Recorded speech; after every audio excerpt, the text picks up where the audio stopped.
أعوذ بالله من الشيطان الرجيم. بسم الله الرحمن الرحيم. هل أتى على الإنسان حين من الدهر لم يكن شيئا مذكورا إنا خلقنا الإنسان من نطفة أمشاج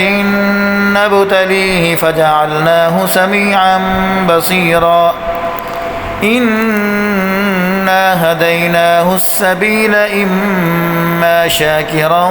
وإما كفورا إنا أعتدنا للكافرين سلاسل وأغلالا وسعيرا إن الأبرار يشربون من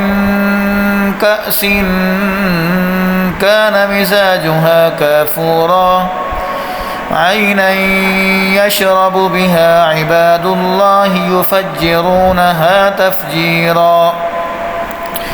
يوفون بالنذر ويخافون يوما كان شره مستطيرا ويطعمون الطعام على حبه مسكينا ويتيما وأسيرا إنما نطعمكم لوجه الله لا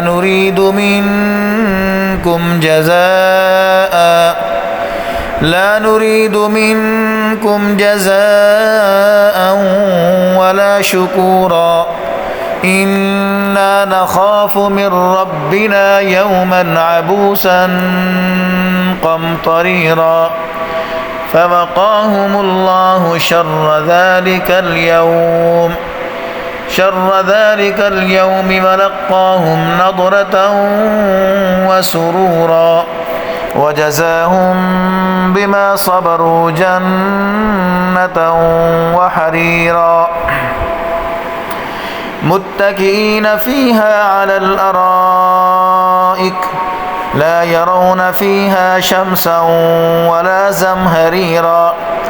ودانية عليهم ظلالها وذللت قطوفها تذليلا ويطاف عليهم بآنية من فضة وأكواب كانت قوارير من فضة قدروها تقديرا ويسقون فيها كأسا كان مزاجها زنجبيلا عينا فيها تسمى سلسبيلا ويطوف عليهم ولدان مخلدون إذا رأيتهم حسبتهم لؤلؤا منثورا وإذا رأيت ثم رأيت نعيما وملكا كبيرا عاليهم ثياب سندس خضر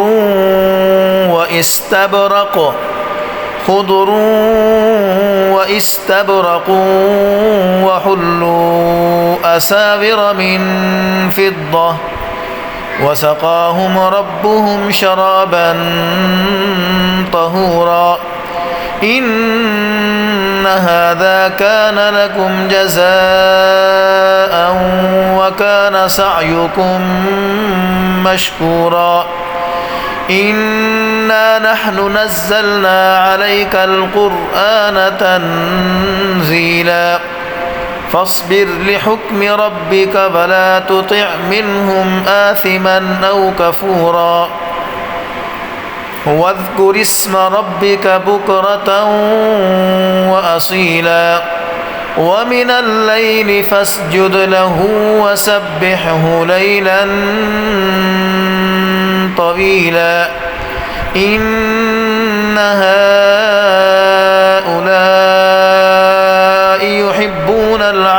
العاجلة ويذرون وراءهم يوما ثقيلا نحن خلقناهم وشددنا أسرهم وإذا شئنا بدلنا أمثالهم تبديلا إن هذه تذكرة فمن شاء اتخذ إلى ربه سبيلا وما تشاءون إلا أن يشاء الله إن الله كان عليما حكيما يدخل من يشاء في رحمته والظالمين أعد لهم عذابا أليما